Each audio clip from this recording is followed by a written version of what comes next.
네, 9주차 범주형 자료 분석 마지막 세 번째 시간 강의를 진행하도록 하겠습니다.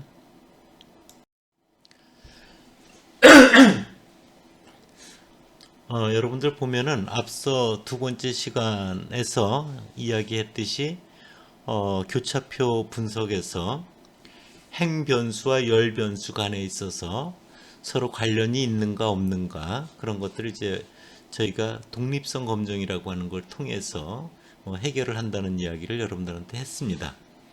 그러면 만약에 관련이 독립이 이제 그 가설이 기각이 돼서 관련이 있다면, 즉 행과 열이 관련이 있다면 질적 변수가 아니겠어요? 관련이 있다면 어느 정도 관련이 되어 있는가, 그 연관성에 그 측도도 있고 그 크기도 있지 않겠어요? 그런 걸 이제 살펴보자 이런 겁니다. 그와 관련돼서 SPSS에서 여러 가지 그와 관련되는 측도들을 제공해주고 있습니다. 그래서 이쪽과 3쪽에는 그와 관련되는 것들에 대한 몇 가지 측도를 보여주는 거고요. 우리는 실제적인 이제 예를 통해서 여러분들 확인해 나가도록 하겠습니다. 슬라이드 4쪽을 가보면요. 연관성 척도들의 의미 이렇게 되어 있는데요. 교차표에서 행과 열이 어느 정도 연관되어 있는가를 알아보기 위해서는 두 수치 변수 사이의 연관성은 뭐로 해결을 했어요? 상관계수라고 하는 걸 통해서 해결을 했잖아요. 마찬가지로 앞서 보여준 그런 슬라이드에 있는 계수들은 바로 수치 변수가 아닌 질적 자료들에 대해서 통상적으로 쓰이는 연관성 계수들입니다. 여러분들도 이제 상관계수도 보면은 어디서 어디 사이 값으로 만들어줬어요? 마이너스 1에서 1 사이, 즉 공유하는 움직임, 공분산을 각각의 표준 편차로 나눠서 마이너스 1에서 1 사이로 만들어 줌으로써 굉장히 편리해졌죠. 마찬가지로 질적 변수에 관련이 있는가 없는가는 교차표를 통해서 재는데, 교차표의 무슨 값? 카이제곱 값을 통해서 쟀잖아요. 그래서 이 카이제곱 값도 계속 커지면 곤란하다 이런 거죠. 그래서 그런 것들을 생각해서 만들어낸 게 연관성 계수의 람다와 감마 뭐 이런 등이 있습니다.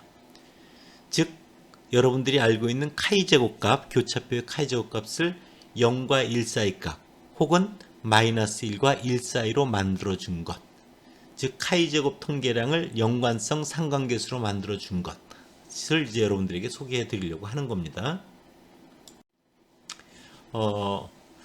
먼저 여러분들 람다부터 여러분들에게 한번 소개를 해 드리도록 할게요. 연관성이 측대해서 보면 이제 2차원 교차표죠. 2차원 교차표에서 행과 열이 얼마나 관련이, 결합이 그 강하게 되어 있는가를 이제 수치화한 그런 측도인데요. 람다라고 하는 것은 특히 2차원 교차표에서 명목형 행과 열에 적용되는 그런 그 연관성의 측도입니다. 람다라는 게. 그래서 행 수준에 따라서 행이 이제 행의 기준에 따라서 열에 대한 예측 오류를 얼마나 감소하는가를 이제 통해서 결합 정도를 나타내 주는데요. 한번 예를 통해 보도록 할게요. 1987년 우리나라가 그 여론조사를 통해서 대통령 선거 예측을 한 처음인 경우죠. 당시. 그래서 election.sav라고 하는 자료인데요. 가로는 보면 행은 서울, 부산, 대구, 인천, 광주고요. 세로는 후보자가 있습니다. 노태우, 김영삼, 김대중, 김종필 당시 네 후보자들입니다. 대부분 이름 들어본 경우에요. 자, 여러분들 이럴 때 보면은 그 행을 생각을 하지 않고 노태우가 3473, 김영삼이 3280, 김대중이 2672, 김종필 후보가 613 이렇게 득표가 돼 있잖아요. 여러분들 보면. 자, 이럴 때 그러면 여러분들 하나를 갖다 누가 될 것인가를 하나를 딱 찍으라고 할 때 누구를 찍는 게 제일 오류가 적게 돼요? 노태우라고 우리가 예측을 하는 게 제일 오류가 적게 되는 거죠. 그렇죠? 그래서 여러분들 뒷페이지를 가보면은 이런 거. 행에 대해서 지역 정보를 없애면은 노태우라고 예측을 하면은 오류가 김영삼 3280, 김대중 2672, 김종필 613에서 6565라고 하는 오류가 생깁니다. 근데 그럴 때 지역 정보를 줬어요. 지역 정보를 주면은 서울은 누구라고 예측하겠어요? 여러분들 김대중. 그쵸? 그 노란색으로 표시되어 있죠. 부산 그러면 김영삼이라고 예측하겠죠. 대구는 노태우, 인천도 노태우, 광주는 김대중 이렇게 예측을 할 거예요. 그러면 그 노란고로 표시된 그 이외에 나머지 서울 노태우 1683, 서울 김영삼 1637 이런 오류된 것들을 다 더하면 얼마가 나오냐면 5512가 나옵니다. 즉 지역 정보를 알려줬더니 오류수가 6565에서 5512로 줄어들었죠. 그렇죠? 이 오류가 많이 줄어들수록 뭐예요? 지역과 후보자 간에는 관련이 깊게 되어 있다는 걸 우리가 볼 수가 있는 거죠. 그래서 바로 이런 예측 오류수의 감소비는 보면 이런 게 되죠. 분모가 6565였죠. 그냥 도시에 대한 정보를 없을 때 분의 6565 빼기 5512만큼 한 게 줄어드는 비율이죠. 그걸 계산해 보면 0.16이 나오는 겁니다. 그것을 우리가 바로 명목형 자료에 있어서의 행과 열에 대한 연관성 측도 람다라고 하는 겁니다. 그래서 이 부분은 항상 예를 들어서 행에 대한 정보를 통해서 예측 오류수가 0이 됐다라면은 줄어드는 오류수가 얼마예요? 6565가 다 줄어드는 거잖아요. 그럼 6565분의 6565니까 1이 돼요. 근데 행에 대한 정보를 줬는데도 예측 오류수가 하나도 안 줄어들었어요. 그럼 0이 되죠, 분자가. 그럴 경우는 0이 됩니다. 그래서 여러분들 람다라고 하는 건 0에서 1 사이고 1에 가까울수록 뭐다? 관련이 깊다라는 걸 말하는 거다. 이렇게 여러분들이 이해를 해주시면 됩니다. 다음 페이지로 가볼게요. 그래서 이런 것들은 SPSS에서는 교차 분석 메뉴에 보면은 여기 명목 데이터라는 게 보이시죠? 명목 데이터의 그러니까 좌측이에요. 거기에 람다라는 거 보이시죠? 람다에 체크를 하면 원하는 결과를 준다. 이런 겁니다. 그래서 거기 지금 방금 한 예 보면은 여러분들 그 빨간 거로 박스를 쳐놨는데요. 캔디데이트 종속 해가지고 값이 얼마? 0.160이 나와 있죠. 그에 따른 근사적 표준 오차가 0.011입니다. 즉 0.160 나누기 그것의 표준 오차 0.011 하면 일종의 Z값, Z값이죠. 표준화 값이죠. 그지 14.026이고요. 유의 확률을 보면 0.000으로 굉장히 유의하죠. 그래서 이 경우는 지역과 입후보자 간에 있어서는 굉장히 관련이 있다고 말할 수 있다. 이렇게 여러분들 볼 수가 있는 겁니다. 유의한 연관성이 있는 경우인 거죠. 다음 페이지로 가볼게요. 또 하나 연관성 측도는 이제 감마라고 하는 건데요. 많이 이용되는 것. 감마는 순서형 행과 열에 적용되는 거다. 그래서 행과 열의 결합의 일치성 또는 비일치성을 가지고 비교하는 건데요. 여러분들이 알고 있는 수치형 연관성 계수, 상관계수와 같이 만들려고 감마를 생각했어요. 그래서 이거는 순서도 있고요. 부호, 방향성까지 가능합니다. 거기 예를 한번 보면요. 업무 만족도점 SAV라고 하는 게 있는데요. 지위가 낮고 높고 만족도가 낮고 높고 이랬죠. 지위가 낮아서 만족도가 낮은 것 20, 지위가 높아서 만족도가 높은 것 25 이렇게 대각선에 있는 건 일치하는 경우잖아요. 근데 지위는 낮은데 만족도가 높은 10이라든지 셀에 지위는 높은데 만족도가 낮은 5 이런 건 이제 비일치쌍이죠.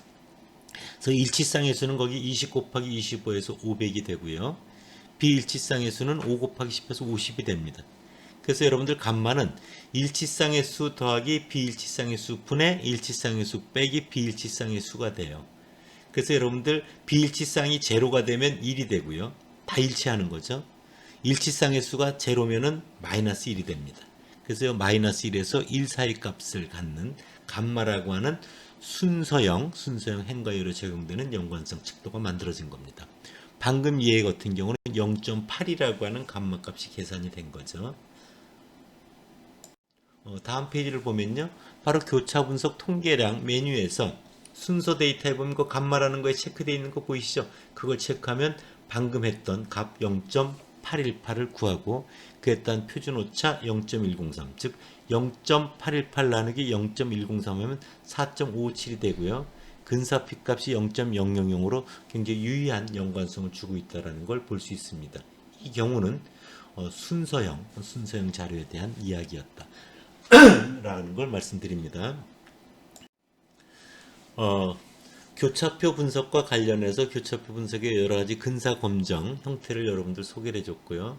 그 다음에 독립성 검정을 통해서 관련이 있다고 나오면 그 관련된 연관성의 정도 크기를 명목형일 때는 람다, 순서일 때는 감마라는 걸 통해서 살펴본다라는 걸 여러분들에게 소개를 해드린 겁니다. 또한 여러분들 많이 들어봤겠지만 이 교차표 분석에서 굉장히 이렇게 오류를 범하는 경우가 많은 경우가 심프슨의 파라독스라고 하는 문제입니다. 물론 심프슨이라고 하는 사람이 만든 거고요. 그런 것들이 파라독스는 역설이라고 하는 거죠. 역설의 의미라고 하는 건 뭐냐면 전체 자료의 결과와 그것을 좀 세부적으로 분석한 결과가 역전되는, 결과가 반대되는 그런 현상을 의미하는 거거든요. 그래서 여러분들이 왜 이런 일이 벌어지는가, 이럴 때 우리는 어떻게 그 교차표 분석을 바라봐야 될 것인가 하는 것을 살펴보도록 하겠습니다. 거기 얘는요, 버클리의, UC 버클리 미국의 되게 유명한 대학원이죠. 거기 대학원 입학 허용 여부와 관련되는 자료입니다. 전체 자료를 보면요, 남자들을 보면은 전체 2,691명이 지원해서 1,400명이 합격을 해서 52%의 합격률을 보이고 있고요.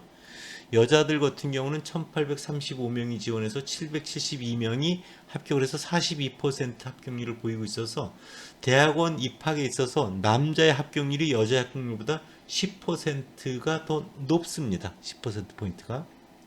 그래서 혹시 대학원 입학 여부에 있어서 버클리 대학은 성차별이 있었던 게 아니냐, 그런 것들을 이제 여성단체에서 거론할 수가 있는 문제죠.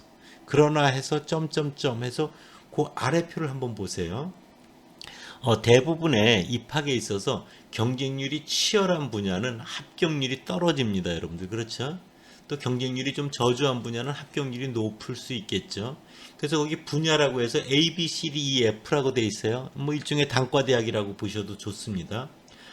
A 단과대학의 경우 남자의 합격률이 62%고요. 여자의 합격률이 82%예요. 여자의 합격률이 무려 20%포인트 높습니다. 그리고 거기 색깔 칠된 거는 통계적으로 검증을 해도 유의한 차이가 있게 나오는 셀들입니다. B 단과대학을 봐도 63%, 68%로 오히려 여자가 더 높습니다. C는 37%, 34%로 남자가 3%포인트 높습니다. D는 여자가 합격률이 2%포인트 높고요. E는 남자가 4%포인트 높고요. F는 무려 10%포인트 여자가 합격률이 더 높습니다.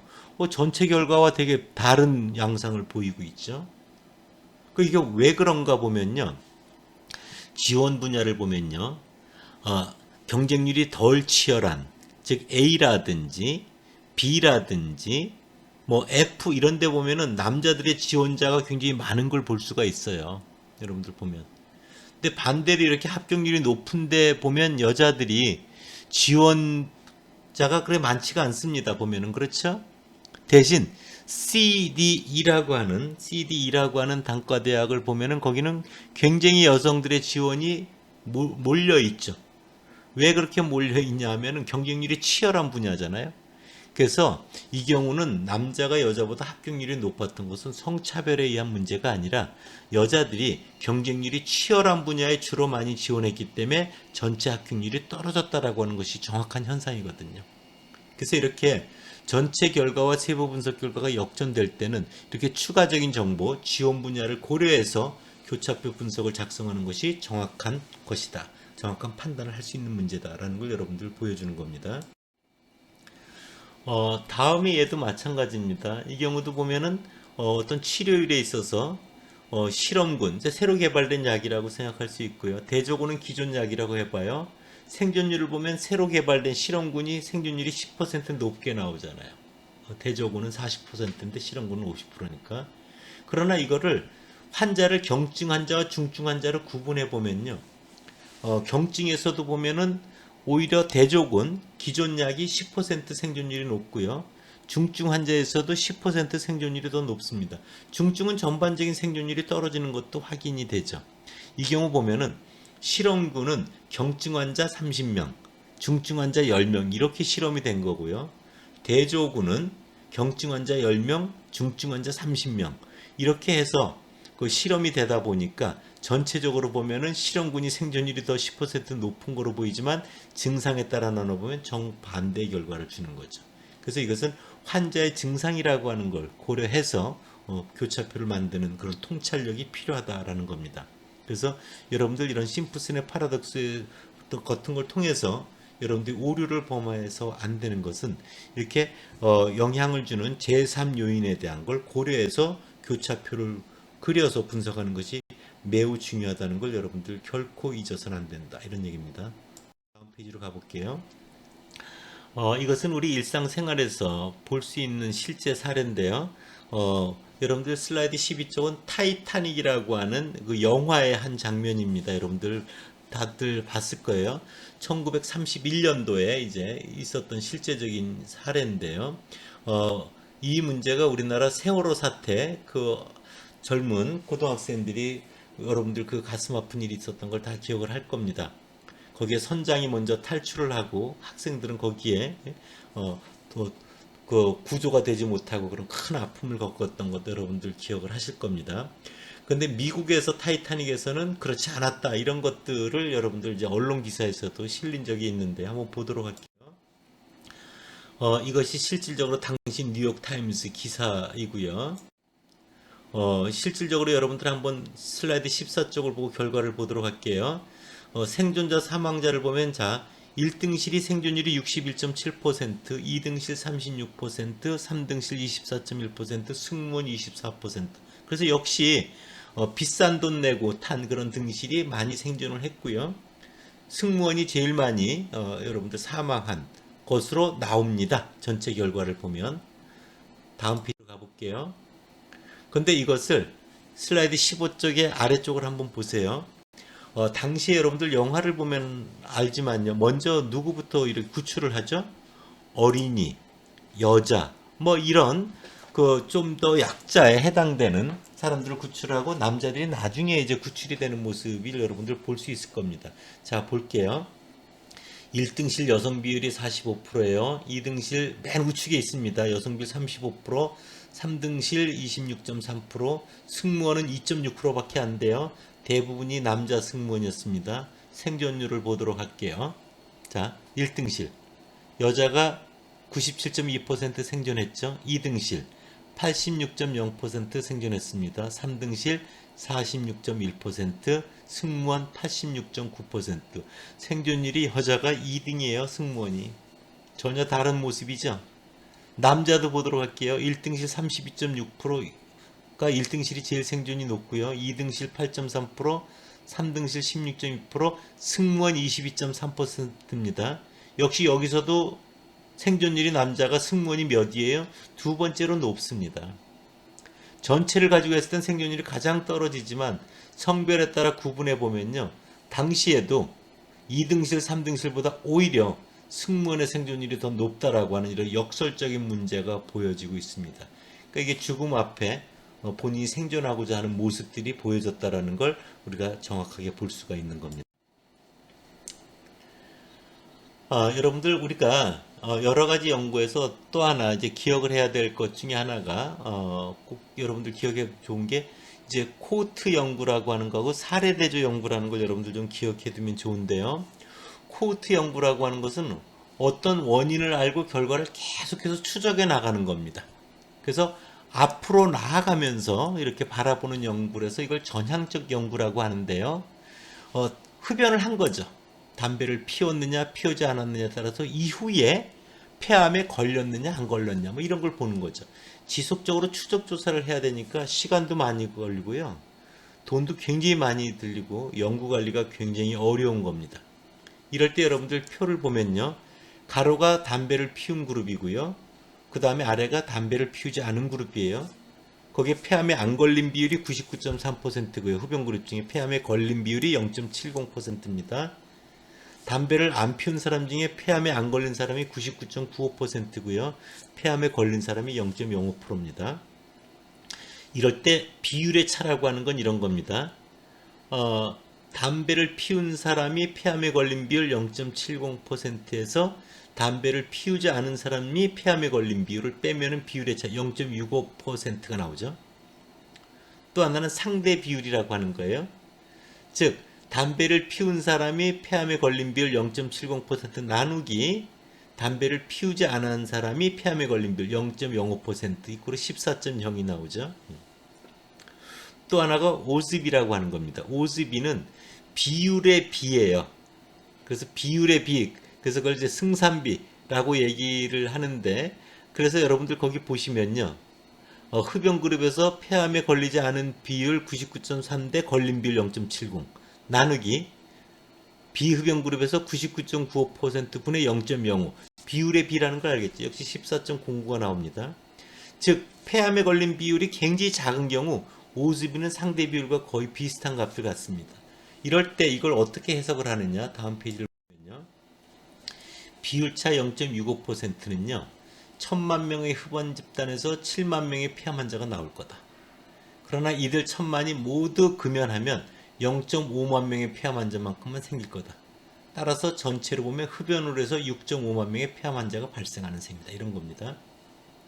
상대 비율 14.0은 개인적인 입장에서 볼 때 흡연을 하지 않는 것에 비해 폐암에 걸릴 위험성이 상대적으로 14배다. 이런 거죠. 상대적으로. 오즈비는 비의 비가 이상함으로 이제 승산비인데 상대 비율과 거의 동일하다. 출현 비율이 작을 경우.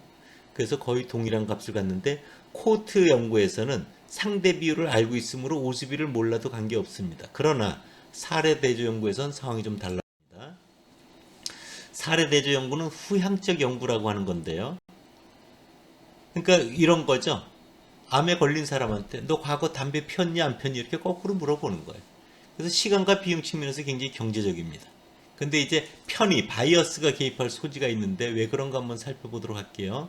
이 경우는 담배를 피운 사람 중에 폐암에 걸린 사람 비율 이게 아니고요. 폐암에 걸린 사람 1000명한테 물어본 거예요. 담배 폈냐 안 폈니? 폈다는 사람이 780명, 안 폈다는 사람이 220명입니다. 또 담배를 그 폐암에 걸리지 않은 사람들 1000명한테도 또 담배 피냐 안 피냐 이렇게 거꾸로 물어본 거예요. 그랬더니 담배 핀다는 사람이 200명, 아니라는 사람이 800명. 그래서 담배를 피운 사람 중에 폐암에 걸린 비율, PIG 이걸 알 수가 없어요. 그래서 비율의 차의 상대 비율을 계산할 수 없습니다. 이 경우에는 유일하게 오즈비가 계산이 가능합니다. 거기 계산해 놓은 거를 보면 여러분들 볼 수가 있어요. 그래서 바로 이 오즈비가 상대 비율의 추정치로 사용이 된다. 이런 겁니다. 그래서 그 여러분들 슬라이드 19쪽 보면 이 자료에서 알 수 있는 것은 폐암에 걸린 사람 중 흡연자의 비율이나 폐암에 걸리지 않은 사람 중에 흡연자 비율이지 담배를 피운 사람 중에 폐암에 걸린 비율이나 담배를 피우지 않은 사람 중에 폐암에 걸린 비율은 알 수가 없다. 그래서 비율차 PIJ를 모르니까 상대 비율을 계산할 수 없다. 오즈비는 가능하다. 그래서 보통 폐암에 걸린 사람 1000명 모으고 또 일반인 중에 또 모으고 그래서 그 사람들한테 흡연한 사람 중에 폐암 걸린 이건 모르는 거죠, 여러분들. 그래서 유일하게 오즈비만 계산하고 이것이 상대 비율의 좋은 추정치로 발표하는 거고 여러분들이 언론에서 접하는 대부분이 이런 것이다. 근데 이제 편의 발생이라고 하는 건 이런 거예요. 폐암 환자 중에 현재 담배 피우는 사람이 거의 없잖아요. 길거리 다니는 사람들 보면 담배 피우는 사람들 많잖아요. 그럼 오히려 어떻게 돼요? 담배를 피우면 폐암에 안 걸린다. 원인 결과를 바꿔서 해석하는 잘못된 일이 생길 수가 있고 또 폐암 걸린 사람들은 조금밖에 안 피운다 이렇게 거짓 응답하고 안 걸린 사람은 자신 있게 나는 뭐 몇십 년 동안 막 하루에 2각씩 피웠다 뭐 이런 바이어스든 개입될 소지가 있는 그런 문제들이 우리가 조심해야 될 부분이다 이렇게 생각하면 됩니다. 그래서 여러분들 바로 이렇게 2차원 교차표에서 두 변수 간 관련이 있는가 없는가를 나타내는 하나의 측도로 오즈비라고 하는 게 있는데요. B의 B이기 때문에 보면 B의 B이기 때문에 여러분들 오즈비를 통해서 그 값이 1이면은 뭐예요? 완전히 관련이 없는 거잖아요. 그렇죠? 오즈비가 1이면 전혀 관련이 없는 거고 그게 0이나 무한대 값을 가지면 두 변수가 관련이 아주 밀접하게 되어 있다는 걸 확인할 수 있는 겁니다. 이를 통해서 한번 볼게요. 거기 구매하지 않은 남자 800명, 구매하지 않은 여자 200명, 구매함 남자 220명, 구매함 여자 780명. 이런 것들을 분석할 수 있는 교차 분석에서요. 여러분들 성별과 구매 여부를 이제 메뉴에 갖다 놓고요. 통계량 버튼에서 보면 거기에 코크란 및 멘테렌셀 통계량이라고 되어 있는 거 여러분들 보이시죠? 이제 그걸 체크하면 됩니다. 그럴 경우 결과를 이렇게 다음과 같이 보여줍니다. 그래서 여러분들 보면은 그와 관련되는 뭐 승산저 추정값 14.18이라고 하는 여러분들 오즈비도 구해주고요. 뭐 거꾸로 뒤집으면은 그것이 0.071이 되는 거죠. 그와 관련돼서 신뢰 구간도 하한 상한을 보면 11.434에서 17.590이고 오즈비 1이라고 하는 관련이 없는 걸 포함하고 있지 않으므로 통계적으로 굉장히 관련이 깊다 이런 얘기를 해줄 수가 있는 겁니다. 많은 그 예 중에 저 소아 알레르기 및 호흡기 학회제에 실질적으로 게재된 글인데 거기 보면 맨 우측에 보면 OR 해서 95% CI 이런 게 나와 있는 게 보이시죠? 오즈 레쇼 값이 쭉 적혀 있고요. 신뢰 구간이 이를 포함하는 게 있고 포함하지 않는 게 있죠. 그렇죠? 이를 포함한다는 건 관련이 없다라는 거고요. 이를 포함하지 않으면 관련이 있는 연관성이 있는 거로 확인된 것이다. 이렇게 바라보면 됩니다.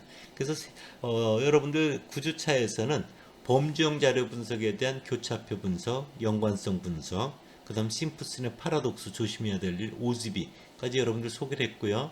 10주차에서는 여러분들 범주형 자료 분석의 모델링과 관련되는 얘기를 좀 하고 다별량 분석 기법으로 이어나가도록 하겠습니다. 네, 고생하셨습니다.